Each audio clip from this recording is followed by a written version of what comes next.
નમસ્કાર વિદ્યાર્થી મિત્રો, આજે આપણે ધોરણ 7ની અંદર ધોરણ 6માં જે ભણી ગયા હતા તત્વ, સંયોજન અને મિશ્રણ, આ પાઠનું થોડુંક પુનરાવર્તન કરવાનું છે અને થોડુંક આગળ વધવાનું છે. કારણ કે આ પાઠ એવો છે કે જે સાયન્સની અંદર છેક સુધી એટલે કે ધોરણ 10 સુધી આ પાઠ આપણને ભણવાનો આવે છે, પરંતુ એના ટોપિક ધીમે ધીમે વધતા જતા હોય છે. તો આજે આપણે માહિતી મેળવીએ તત્વ કોને કહેવાય, સંયોજન કોને કહેવાય અને મિશ્રણ કોને કહેવાય.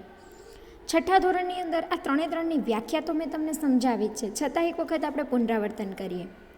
કોઈ પણ પદાર્થ હોય એ પરમાણુનો બનેલો છે, આ વસ્તુ સામાન્ય છે. જ્યારથી સાયન્સમાં શીખવાની શરૂઆત કરી છે, તત્વો શું છે, સંયોજન શું છે, ત્યારથી આપણને આ શબ્દ યાદ રહ્યો છે કે કોઈ પણ પદાર્થ હોય એનો નાનામાં નાનો એકમ પરમાણુ છે, એટલે કે તે પરમાણુનો બનેલો છે. આ જે પરમાણુ છે એને પોતાનું સ્વતંત્ર અસ્તિત્વ હોતું નથી, એટલે કે કોઈ એક પરમાણુ એકલો રહી શકતો નથી, એ પરમાણુ બીજા પરમાણુ સાથે તરત જ જોડાઈ જતો હોય છે. પરમાણુઓ એકબીજા સાથે જોડાઈને અણુની રચના કરતા હોય છે, એટલે કે થોડા ઘણા પરમાણુઓ અલગ અલગ પ્રમાણના પરમાણુઓ ભેગા થાય અને એ પરમાણુઓ ભેગા થઈને એક અણુ બનતો હોય છે. પરંતુ અણુને પોતાનું સ્વતંત્ર અસ્તિત્વ છે, એટલે કે એક અણુ પોતે એકલો રહી શકે છે, જ્યારે એક પરમાણુ પોતે એકલો સ્વતંત્ર અસ્તિત્વ ધરાવતો નથી. આ થઈ પરમાણુઓની વાત, અણુની વાત. તો હવે આ પાઠ આપણે સ્ટાર્ટ કરવા જઈ રહ્યા છીએ ત્યારે મેં તમને જે આ પેમ્પલેટ લખીને આપેલું છે એ સાથે રાખો, અથવા તો જેમ જેમ સમજાવું છું તેમ તેમ તમે આ વિડીયોની અંદર જોતા જજો. આપણી જે આસપાસ જોવા મળતા બધા પદાર્થો છે એ પાયાના એકમમાંથી બનેલા છે. કોઈ પણ વસ્તુ, કોઈ પણ પદાર્થ હોય એ કોઈ પાયાના એકમમાંથી બનેલો હોય. ઉદાહરણ તરીકે આપણે ઘર બનાવવું છે તો પહેલાં એનો પાયો ખોદવો પડે, પાયા નાખવા પડે, તો એના ઉપર મકાન બાંધી શકાય. પાયો જ ન હોય તો મકાન બંધાય નહીં. સેમ એવી જ રીતે કોઈ પણ પદાર્થ હોય એનો પાયાનો એકમ હોવો જરૂરી છે. પાયાના એકમમાંથી એ પદાર્થ બનતો હોય છે. પાયાના આ એકમને શું કહેવાય છે? તત્વ કહેવામાં આવે છે. તત્વનો પાયાનો એકમ પરમાણુ છે, એટલે કે કોઈ પણ પદાર્થ હોય એનો પાયાનો એકમ તત્વ થયો અને તત્વનો પાયાનો એકમ પરમાણુ થયો, જે ખૂબ જ સૂક્ષ્મ છે. તત્વની સંખ્યા લગભગ 109 છે. પદાર્થના પાયાનો એકમ તત્વ છે, એટલે કે જે આ તત્વ છે આપણને કુદરતની અંદર જુદા જુદા સ્વરૂપોમાં કેટલાય તત્વો પ્રાપ્ત થતા હોય છે. તો અત્યાર સુધીમાં વૈજ્ઞાનિકોએ હાલ વર્તમાન સમય સુધીમાં 109 જેટલા તત્વોની શોધ કરી છે. હવે આપણે વાત કરીએ સંયોજનની વ્યાખ્યાની. બે કે તેથી વધુ તત્વો નિશ્ચિત પ્રમાણમાં રાસાયણિક રીતે સંયોજાઈને નવો પદાર્થ બનાવે છે, તેને સંયોજન કહેવાય છે. સંયોજનના પાયાનો એકમ અણુ છે. બે કે તેથી વધારે પદાર્થો, બે કે તેથી વધુ એટલે 3, 4, 5, 6 ગમે તેટલા હોઈ શકે, પરંતુ એ જે પદાર્થો સંયોજાય છે એ સંયોજનનું પ્રમાણ કેવું હોવું જોઈએ? નિશ્ચિત, કોઈ પણ પ્રમાણમાં નહીં, એમ ચોક્કસ પ્રમાણ એનું હોવું જોઈએ. અને એ પણ કેવી રીતે સંયોજાવા જોઈએ? રાસાયણિક રીતે સંયોજાતા હોય. તો એટલે એની વ્યાખ્યા એવી રીતે થાય કે બે કે તેથી વધુ તત્વો કોઈ નિશ્ચિત પ્રમાણમાં અને રાસાયણિક રીતે સંયોજાઈને જ્યારે નવો પદાર્થ બને છે, એટલે કે 3 પદાર્થ ભેગા થયા તો એ 3 પદાર્થ કરતાં અલગ જ ગુણધર્મો ધરાવતો એક નવો જ પદાર્થ ઉત્પન્ન થાય છે, જેને આપણે સંયોજન કહીએ છીએ. અને આ સંયોજનનો પાયાનો એકમ અણુ છે. હવે વાત કરીએ મિશ્રણની. જ્યારે 2 અથવા વધારે તત્વો કે પદાર્થો ગમે તે પ્રમાણમાં મિશ્ર થાય અને પોતાના ગુણધર્મો જાળવી રાખે તેને મિશ્રણ કહેવાય. મિશ્રણમાં કેવું હતું, સંયોજનમાં કેવું હતું કે એનું પ્રમાણ નિશ્ચિત હતું. જે પણ તત્વો એમાં ભેગા થાય એનું પ્રમાણ નિશ્ચિત હોવું જોઈએ, જ્યારે મિશ્રણની અંદર એ પ્રમાણ નિશ્ચિત હોતું નથી. એ કોઈ પણ પ્રમાણમાં ભેગા થઈ શકે, એટલે કે ગમે તે પ્રમાણમાં મિશ્ર થાય અને પોતાના જે ગુણધર્મો છે એ જાળવી રાખવા જોઈએ, તેને મિશ્રણ કહેવાય છે. ઉદાહરણ તરીકે દરિયાનું પાણી, હવા અને જમીન. દરિયાનું પાણી છે એની અંદર શું હોય? બધું કેટલું એ મિશ્ર થયેલું, ક્ષાર હોય, પાણી હોય, આ બંને ભેગા થાય, પરંતુ એ પોતાના ગુણધર્મો છોડતા નથી.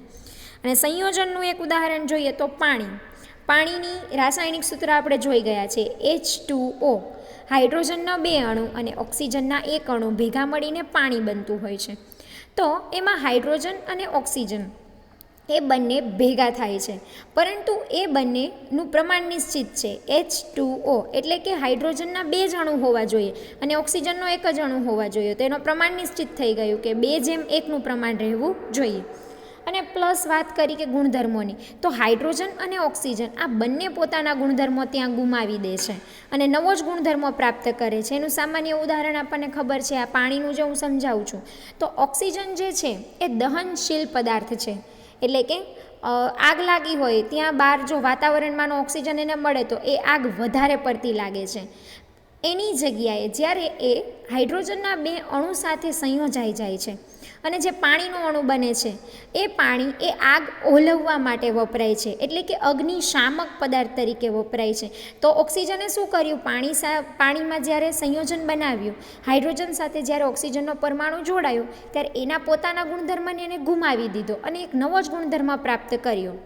ઓક્સિજન પોતે જ્યારે એકલો હોય ત્યારે દહનશીલ પદાર્થ છે, જ્યારે તે પાણી બને છે એટલે કે હાઇડ્રોજનના અણુ સાથે જોડાય છે ત્યારે તે દહનશામક પદાર્થ તરીકે વપરાય છે.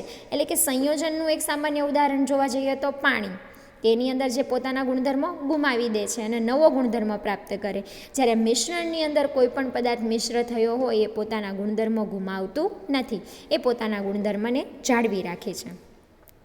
આ તો આપણે વાત કરી તત્વ, સંયોજન અને મિશ્રણની વ્યાખ્યાની, બરાબર.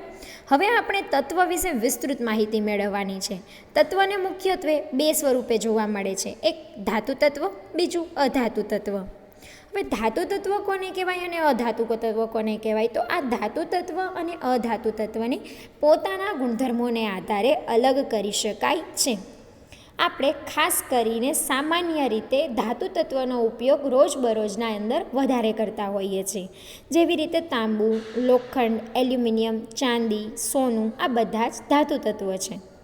જ્યારે carbon, sulphur, phosphorus, bromine, carbon dioxide, oxygen, chlorine, hydrogen, nitrogen વગેરે અધાતુ તત્વો છે.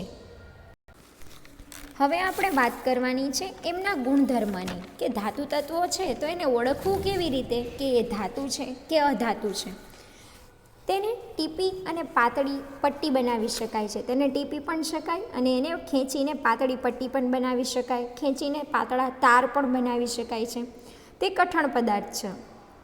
લોખંડ, તાંબુ, સ્ટીલ આ બધા ધાતુ તત્વો છે તો એને તમે જોયા છે કે એને હાથેથી દબાવશો તો દબાશે નહીં. કેમ? કારણ કે કઠણ છે.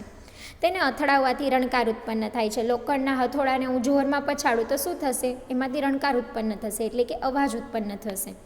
તેની સપાટી ચળકાટ ધરાવતી હોય છે. આપણે જોયું છે એલ્યુમિનિયમ, સોનું, ચાંદી, એની સપાટી કેવી હોય? ચળકાટ ધરાવતી હોય છે. તેના ગલનબિંદુ ઊંચા હોય છે. ગલનબિંદુ એટલે શું? હવે આપણને ખબર હોવી જોઈએ, કારણ કે આ જ સેમ આપણે 6ઠ્ઠામાં પણ ભણ્યા છીએ. ગલનબિંદુ એટલે કે જે તાપમાને એ પદાર્થનું પ્રવાહી સ્વરૂપમાં રૂપાંતર થતું હોય એ તાપમાન જે છે એનું ગલનબિંદુ કહેવામાં આવે છે. આવા ગુણધર્મો ધરાવતા તત્વને ધાતુ તત્વ કહે છે, જે સામાન્ય રીતે ઘન સ્વરૂપે જોવા મળે છે. જેટલા પણ ધાતુ તત્વો હશે એ સામાન્ય રીતે કયા સ્વરૂપે જોવા મળે છે? આપણને ઘન સ્વરૂપે. પરંતુ એકમાત્ર ધાતુ તત્વ એવું છે કે જે પ્રવાહી સ્વરૂપે અસ્તિત્વ ધરાવે છે અને એ છે પારો. આગળ છે બીજું અધાતુ તત્વના ગુણધર્મો. તે બરડ પદાર્થ છે. બરડ પદાર્થ એટલે અથડાવાથી તરત જ તૂટી જાય છે. તેને ટીપી શકાતું નથી. કોઈ પણ અધાતુ તત્વ હોય એને તમે ટીપવા જાઓ તો એ નહીં ટીપાય. બીજું છે તેને અથડાવાથી રણકાર ઉત્પન્ન થતો નથી. તે ચળકાટ ધરાવતા નથી અને તેના ગલનબિંદુ નીચા હોય છે. ધાતુ તત્વ કરતાં તદ્દન જ વિરુદ્ધ ગુણધર્મો ધરાવે છે આ અધાતુ તત્વો. સામાન્ય રીતે જે અધાતુ છે એ કોઈ પણ સ્વરૂપે રહેલા હોય છે. એ ઘન, પ્રવાહી કે વાયુ સ્વરૂપમાં પણ જોવા મળે છે, પરંતુ પ્રવાહી સ્વરૂપે રહેલું અધાતુ તત્વ એ માત્ર એક જ છે અને એનું નામ છે બ્રોમિન. હવે આપણે જોવાનું છે કે આ જે અધાતુ જોઈ ગયા આપણે, એ અધાતુના પ્રકાર કયા કયા છે. મેં તમને કીધું એમ કે અધાતુ તત્વો 3 સ્વરૂપે જોવા મળે છે, ઘન, પ્રવાહી અને વાયુ. તો ઘન સ્વરૂપે રહેલા અધાતુ તત્વો કયા કયા છે?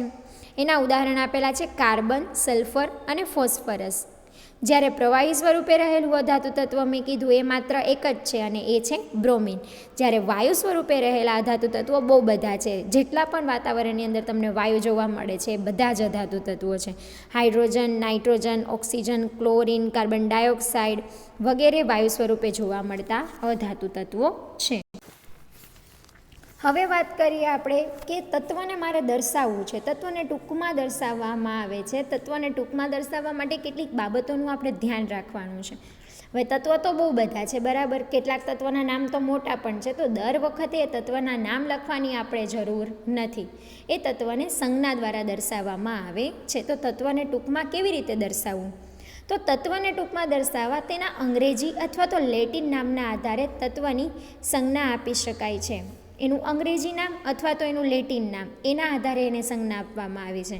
તત્વના અંગ્રેજી નામનો પહેલો અક્ષર સંજ્ઞા તરીકે વપરાય છે. ધારો કે ઓક્સિજન છે તો એને ઇંગ્લિશમાં ઓક્સિજન જ કહેવાય. તો ઓક્સિજનનો પહેલો અક્ષર એની સ્પેલિંગ લખીએ તો ઓથી સ્ટાર્ટ થાય છે. તો ઓક્સિજનને ટૂંકમાં દર્શાવવા માટે ઓ સંજ્ઞાનો ઉપયોગ થાય છે. જો જરૂર પડે તો પહેલો અને બીજો અક્ષર સંજ્ઞા તરીકે પણ વાપરી શકાય છે. જરૂર પડે, ધારો કે અ ઉપરથી બીજી કોઈ ધાતુ આવતી હોય તો બંનેનો તો ઓ સંજ્ઞા ચાલવાની નથી, તો એના માટે એનો બીજો અક્ષર પણ આપણે સંજ્ઞા તરીકે વાપરી શકીએ છીએ. અને હંમેશા સંજ્ઞા દર્શાવો ત્યારે એનો અક્ષર કેપિટલ જ આવે. કેપિટલ લેટરમાં તેની સંજ્ઞા દર્શાવવાની રહેશે. બે અથવા વધારે તત્વના નામ એક જ મૂળાક્ષરથી શરૂ થાય તો તેની સંજ્ઞામાં અંગ્રેજી મૂળાક્ષરમાં અક્ષર સાથે બીજો અક્ષર ઉમેરાય છે. એનું ઉદાહરણ તમે જોઈ શકો છો. આ નીચે તમને 1 થી 30 તત્વના નામ આપ્યા છે અને ખાસ સૂચના એ કે આ જે 1 થી 30 તત્વના નામ છે એને લાઇન ટુ લાઇન જ યાદ રાખવાના છે, આડા અવડા નહીં. કારણ કે આગળ તમને જે નંબર દેખાય છે 1, 2, 3, 4, 5, 6 એ કોઈ ક્રમાંક નથી, પરંતુ એ પરમાણુ ક્રમાંક છે. એમ જ આપેલા નંબર નથી, બરાબર. એ પરમાણુ ક્રમાંક છે. પરમાણુ ક્રમાંક સાથે તમારે આ તત્વના નામ યાદ રાખવાના રહેશે. અને મેં તમને ધોરણ 6ની અંદર એ યાદ રાખવા માટેની એક નાનકડી પહેલા અક્ષર લઈને એની ટ્રીક બી આપેલી હતી કે હા hilly Bebo Kana O funny some A C ફોસક આપો કે. આવી રીતે તમને 20 મેં 6ઠા ધોરણની અંદર યાદ પણ રખાવ્યા હતા.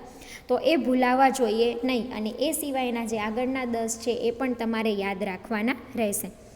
તો તમે આમાં જોઈ શકો છો પરમાણુ ક્રમાંક 1 અને પરમાણુ ક્રમાંક 2 એટલે કે હાઇડ્રોજન અને હિલિયમ બંનેનો પહેલો અક્ષર એચ આવશે.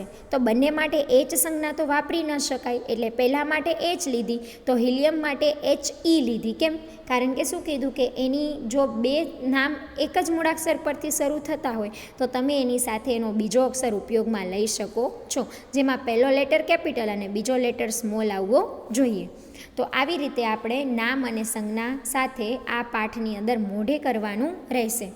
એ સિવાય આ 30 મોઢે થઈ જાય ત્યાર પછી જો હું વાત કરું તો તમને અભ્યાસની અંદર મેં વૈજ્ઞાનિક કારણો આપ્યા છે લખીને. તો તમારે આ વૈજ્ઞાનિક કારણ તમારી નોટની અંદર લખવાના છે. હમણાં હોમવર્ક ચેક કરી રહ્યા છીએ તો ત્યારે ખબર પડે છે કે માત્ર સ્વાધ્યાય લખીને છોડી દે છે, પરંતુ અભ્યાસ પણ લખવાનો છે આ પાઠની અંદર. પછી 1 થી 30 તત્વોના નામ પણ લખવાના છે. તફાવત આપેલા છે એ તફાવત લખવાના છે. મોટા ક્વેશ્ચન આન્સર છે એ પણ લખવાના રહેશે. અને પાછળ મેં થોડાક તત્વ સંયોજન અને મિશ્રણના ઉદાહરણો આપ્યા છે, તો એ ઉદાહરણો પણ લખવાના રહેશે. અને ત્યાર પછી સ્વાધ્યાયના પ્રશ્નોના જવાબ તમારે જાતે શોધવાના છે પાઠમાંથી અને પછી લખવાના રહેશે.